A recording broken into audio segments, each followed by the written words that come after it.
130 years ago, a group of missionaries set out from Philadelphia, led by a man in his 20s named Peter Cameron Scott. Their mission? To reach the interior of Africa for Christ, beginning in Kenya.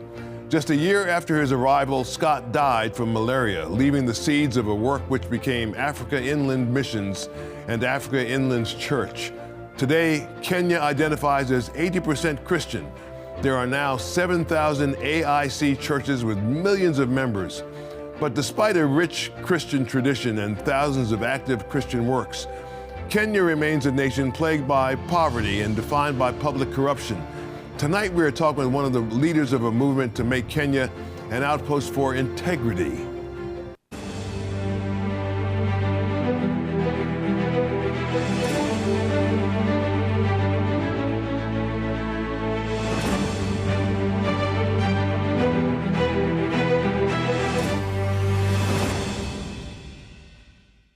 My guest tonight is Dr. Timothy Karuhi. He's the Vice Chancellor of Kenya's International Leadership University. He began his academic career in mechanical engineering, but somewhere along the way developed a passion for forming and supporting leaders. He now leads International Leadership University in Kenya, helping recruit and train men and women willing to become servant leaders, those who lead with character, integrity, and humility. Recently, our producer, Jeff Coleman, met Dr. Karuhi in Kenya and said the university and the man who leads it has a story to be told. Dr. Karuhi, after hearing so much about you, it's finally a privilege to meet you in person, or at least virtually. Welcome to State of Independence. Oh, thank you so much, Joe. It's an honor to be on your show. Yeah, it's just great to have you. I know you're an extraordinarily well-educated man. You've got a master's degree and a PhD. Not many people anywhere in the world have all that. You do, which is a blessing. But tell me what life is like for people in Kenya, like the average person in Kenya who's maybe not well-educated like you are, who maybe is not educated at all. What is like life expectancy for people in Kenya, and what is the average annual income for working people in Kenya? Like, how much money do they make in a year? Well, thank you very much, Joe. It's an honor to again be here and share a little bit about my country, Kenya. I'll begin by saying Africa is actually the most endowed continent on earth. In terms of natural resources, nice weather, land size, people, God did everything to bless Africa. And many times when we ask him to bless us some more, sometimes I wonder, what more could he do? Unfortunately, as you said, the average person does not enjoy that quality of life that God desired for us and designed for us, because we have not been good stewards of our creation and all that endowment that God has given us. So to be specific, yes, the average person will make maybe less than $1 a day. So you can see that in a year, they'll hardly make maybe $350, maybe $400 dollars to use your currency. And so you can see it's very little for anyone to live on. And therefore, then they just basically eke a living on the very continent that God placed all the earth's abundance. That really is what gets me to want to do something about bridging that gap between God's design and man's current experience. And of course, that state of poverty brings hopelessness. People are easily exploited by political leadership or others who want to take advantage of them. They'll possibly even, give up on their values, even when they know what is right to do. And that's why, although we are largely a Christian country, and the statistics you mentioned are correct, that about 86% of us actually identified as Christians in the last census in 2019. However, that evidence is not found in terms of our everyday experience, whether it's the state of affairs in our public service or, the way that everybody lives in society and community. Yeah, so that is the gap. Yeah, how long do people live? If people are making $400 a year, $300 a year, how long do they expect to live? Well, unfortunately, because of that, challenge, many people overwork and are compensated, and other challenges. Health, of course, health services are poor, not well managed by public service. So you'll find that maybe the average man would possibly live about 57 years. The ladies can go up to 59, thereabout. But you can see that these are not, and this has been improving slightly. It's good to give credit where it's due, but of course, it is nowhere near what is comparable. So yes, of course, like you said, among maybe the more learned or more endowed, they'll afford better health services. They can extend that, but yeah, we're talking about the average person here. Yeah. So for somebody who's educated like you, or for somebody who goes into a leadership position in government or in administration, of course they make good money, they live good lives, they have good income, and I would imagine that's part of the reason why there's corruption, because it'd be so easy to, I suppose, do whatever it is that you need to do to make money, that you might leave your moral compass behind or your integrity behind. If you had a chance to make thousands of dollars as opposed to a few $100s, most people would jump at the chance to make thousands of dollars a year as opposed to a few $100s a year. And they might even say, it doesn't matter what you want me to do, I'll do it, because at least if I'm making more money, I can live a better quality of life than I'm living right now. Well, that's true. Of course, that temptation is higher, I guess, in our context, given that, of course, that gap between the haves and the have-nots, if you put it that way. Yeah. However, of course, it's also a challenge of greed, because it's never enough, and in fact, the people who steal the most are those with the most. It's not the people at the bottom of the pyramid, so to speak. It's actually the people at the top. And what do they do with it? Many times, they will externalize that money, take it outside of the country. It's no longer in circulation. So the already small economy is even further impoverished, because then the money that was available for circulation, that should create jobs and create, help with the public health system, public transport, and other services, and of course, then it's no longer here. Yeah. And unfortunately, of course, they play ball with maybe sometimes other players outside of our context. Whether it is international players, sometimes it's conglomerates and, multinational companies, of course, that exploit their situation because of the vulnerability of the people who are here. But really, that's why, one of the big teachings here is contentment. And then, of course, servant leadership, so that you are living and working for the welfare of others. There is no greater joy than that. But unfortunately, many people miss it when they focus, focus towards themselves. Yeah. How did you come to do this wonderful work that you do? I mean, with your education background, you were educated in the United States. I mean, you could be anywhere. You could be in the United States of America, or you could be in Kenya, or you could be in Europe if you wanted to, and doing very, very well for yourself, comfortably, not having to worry about what's happening in Kenya. But you've been very intentional about listening to God's call in your life. And so tell us how you came to be the vice chancellor. You're really running it. You're the CEO of that university, which is wonderful. But tell us how it came to be. Oh, this is just a token from the Lord. This is grace. I never thought I would ever be here. When I was a university student, my background training is in engineering. We had lots of opportunities at that time. Our university was the only one that produced engineers for the country. In fact, the industries, and we had many thriving industries at the time, would come and queue for the engineers because there were few. And so it was not easy, certainly, to make a call at that decision as a young 23-year-old, to make a commitment to follow Christ into my, into the working, into ministry and mission work. That where I was going, of course, I knew I'd be deprived. It will not be as well-paying as, of course, I would have had in my engineering job. And so my university too had invited me to do further studies. I had done well in my first degree. It's like, I think in the US you still talk about cum laude and cum laude, in terms of the quality of the degree. So they had invited me to do a master's in engineering, for that matter. But I just didn't sense that that's what God wanted me to do at the time. So I'd say yes, like you said, a calling of God. And I'm so glad that I followed him, because, it's opened wonderful opportunities for me. I've been to places I would never have guessed that would be. And so even where I sit today, every day is a reminder, this is but grace. Yeah. How many students do you have at the university?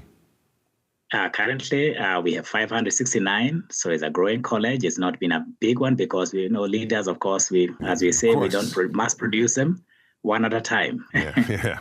Yeah, so 569, but it's grown.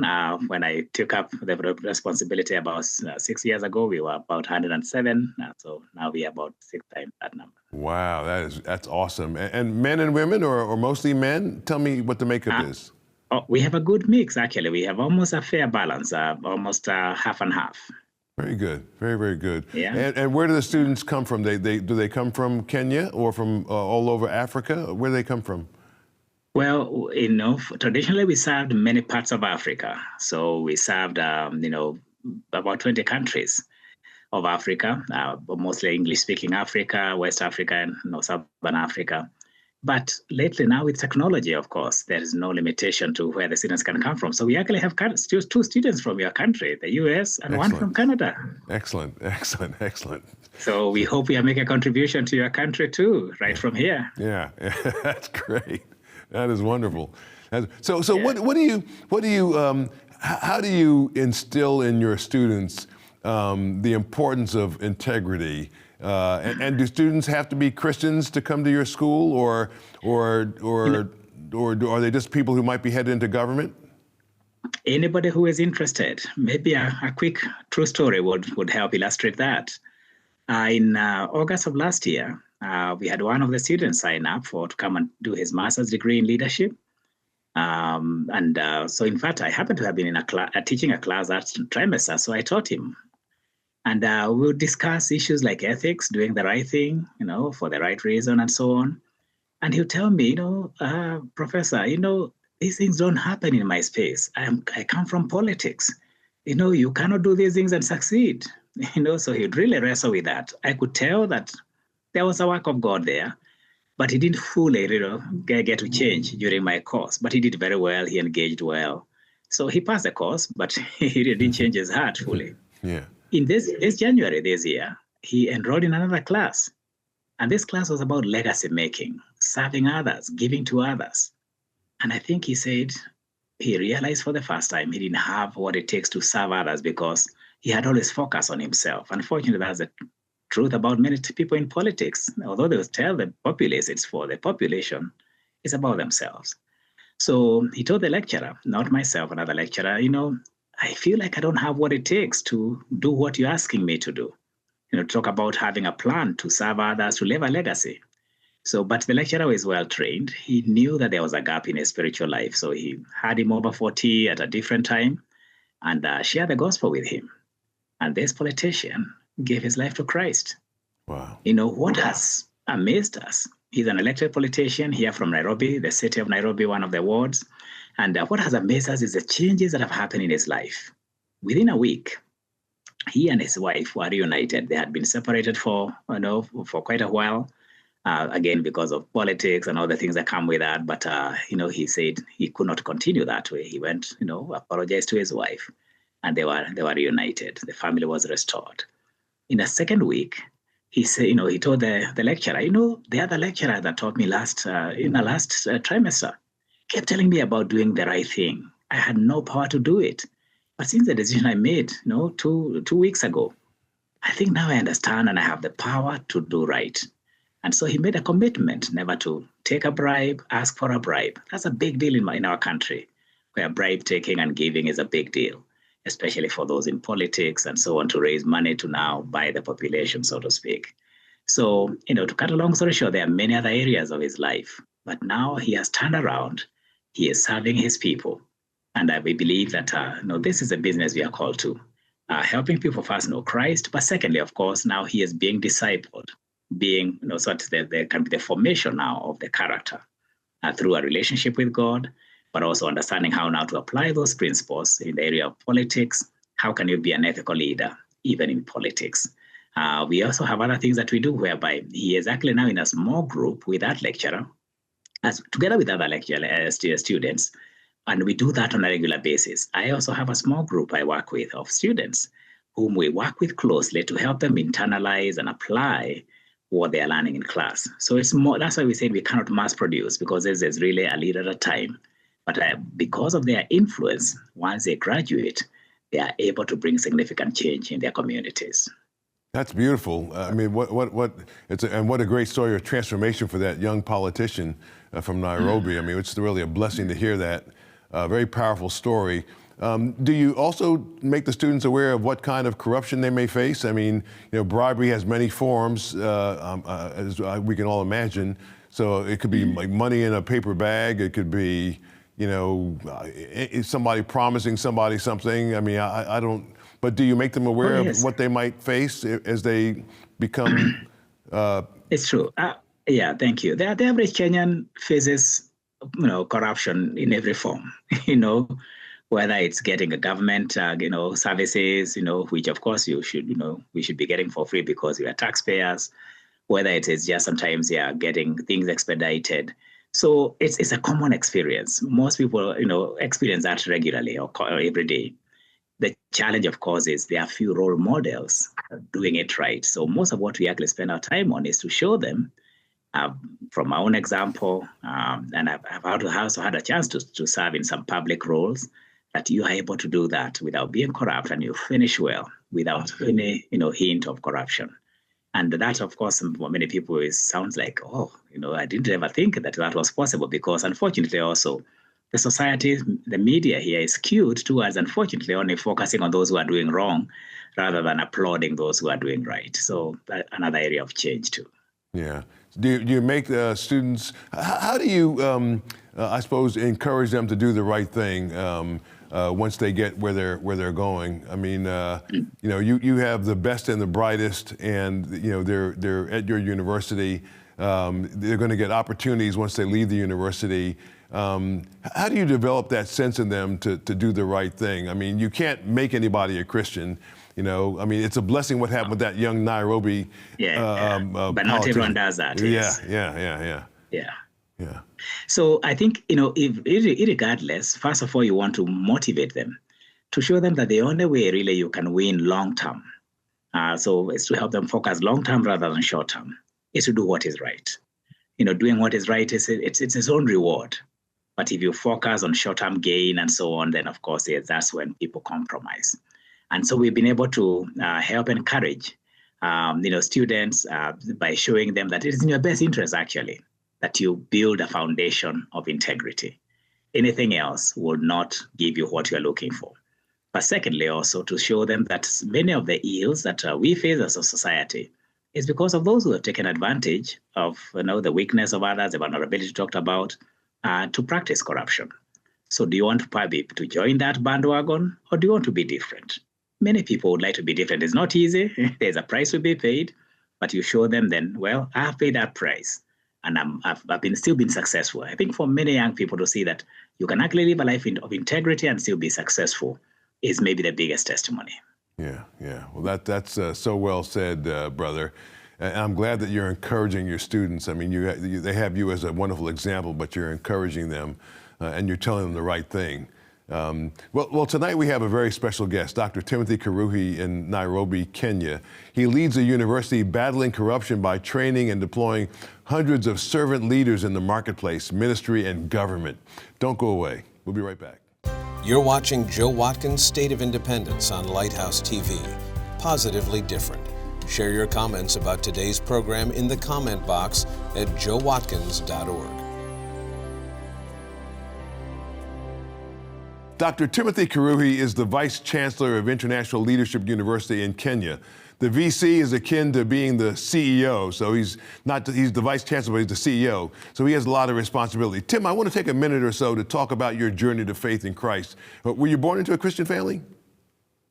Yes, that was a privilege for me, but my parents were first-generation Christians. That means that their parents were not, and they were the first in their families on both sides to become Christians, and of course face a bit of opposition and struggle, but they were very committed. We had the blessing in this part of the world to have what is called the East African Revival that started out in Rwanda and kind of swept through the countries around us and really helped people to clarify what it meant to follow Christ. So my parents were involved in that, and that really was a good foundation for me. That's excellent. And then you and your wife, where'd you meet your wife, by the way? So I met her in Nairobi. I come, of course, from a village that's 250 kilometers from Nairobi.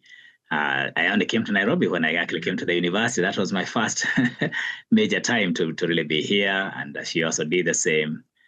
We then eventually both began to do Christian ministry. As I said, I joined Campus Crusade for Christ. She worked with another local mission organization. And so we connected in the context of doing the same thing with a similar mission.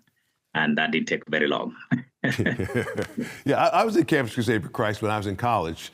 Oh, really? Yeah, it's a great organization. And where did you serve in Campus Crusade? Where were you? Also at the University of Nairobi, which was my alma mater. That's where I started out. And then I began to expand the work here in several other campuses in Nairobi. And then eventually, my wife Mary and I, that time we were married. We had one child, 2 years old. We moved from here actually as missionaries for 7 years to Zimbabwe in Southern Africa, supported again by Kenyan Christians, the church here, to go and extend the work there because the gospel was not as well established there, especially among university students. Yeah. Well, what a blessing that you've been so faithful to God's call in your life, and you've been willing to travel to go wherever you need to go to do that, which is really a blessing. I guess you were saying that 86% of the country self-identifies as Christian, but I'm guessing, like in the United States, just because a majority of the country self-identifies as Christian doesn't mean that people act out as Christian folks do. So what is the disparity there? I mean, how large a faith community do you sense really exists there, and what are the opportunities for it to grow? Thank you. Many people who have kind of tried to study that a bit more closely will have put it somewhere around 12%, maybe 15% compared to the 85, 86. Yeah. So you can see there's a huge gap of many people who self-identify, like you said, but then, of course, don't live the faith. Yeah. And I think it's a discipleship gap. They have not been well nurtured in the faith. And as I said, again, they don't have maybe good role models to help them see how they can live a different life and still be successful. Yeah, many people struggle to believe that you can actually, if you choose the ethical route, they think that it's a choice of poverty. Yeah. You'll never succeed. You'll never make headway. So that's really one of the opportunities to be a witness. Yeah. Is Christianity more prevalent in the big city like Nairobi than it is in the villages? Because you said you grew up in a village 250 kilometers from Nairobi. So like in the smaller villages, are you likely to find Christian people or people who follow? It depends on the part of the country. The missionaries visited some of the parts of the country. There were others, of course, sometimes they didn't go to because maybe the languages were different or whatever the challenges, or maybe the terrain. So, but my part of the world, yes, I mean, many people have heard the good news. Of course, the challenge of discipleship remains. Yeah. But there are other places where, of course, about half of our country actually really is a mission field. Wow. Because then many people there, have not really had a clear presentation of the gospel. How many languages are there in Kenya? I mean, obviously English is the primary language, but actually English is not the primary language. It is Kiswahili. But English is the official language of business. So if you want to transact in a business context or institution for teaching, we use English. But the most well-known language is Kiswahili. Wow. Which is also spoken in several other countries of Africa. Wow. How many languages do you speak, Tim? Personally, I speak, my mother tongue, which is Kikuyu, then, English, Swahili. I understand a bit of some of the other languages around me, a little bit of the Shona, where I know that's from Zimbabwe, where I lived. Maybe I'd say 3.5, Well, the others would be... Yeah, kind of half, but 3 I'm fluent, but the other ones will be, a little bit. Yeah, that's very impressive. Yeah, but yes, well, I guess for people who have not maybe had the privilege of learning several languages, but for us here it's natural. Yeah. And there are people who easily speak 5, 6 languages, just like that. Yeah. Well, thank you so much, brother. It's just been wonderful to have you on as my very special guest. My very special guest tonight is from Nairobi, Kenya, the Vice Chancellor or CEO of International Leadership University. He and his team at ILU are making a tremendous difference for the cause of humble and integrity-based servant leadership in Africa. I'll be right back to wrap it up with our great producer, Jeff Coleman. Learn more about Joe Watkins and the mission of this program at joewatkins.net. And tell Joe what you thought about today's program in the comment box.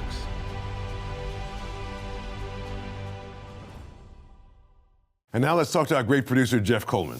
Well, first, I've been looking forward to this interview for a very long time. International Leadership University in Nairobi is probably the best field trip I've had for a while, really because they are getting to the heart of the issue of why countries are failing, and not just in Kenya but around the world, and that is the absence of having humble servant leaders. And you can mimic those virtues on a campaign. You can hold yourself together long enough to get elected.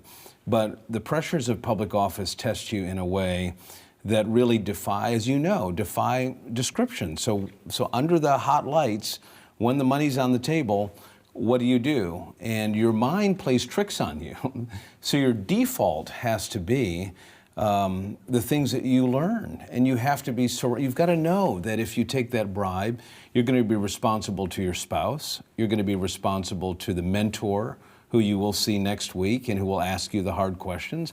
You're going to be responsible to your church community, then your constituents. But before you get you can trick your constituents. Yeah. But if you get through the people who know you the best, who intimately know you, and that's what Dr. Kiruhi and his team are doing there, which is creating an ecosystem for leadership which is going to transform Africa. In the same way the missionary movements did by introducing the gospel. This is almost the part two to what you began with, which is the arrival of the missionaries from Philadelphia 130 years ago. Yeah. Well, it's all about public service. That's what he's teaching these students, and not self-service. He was talking about how hard it was for that young politician from Nairobi. Yeah.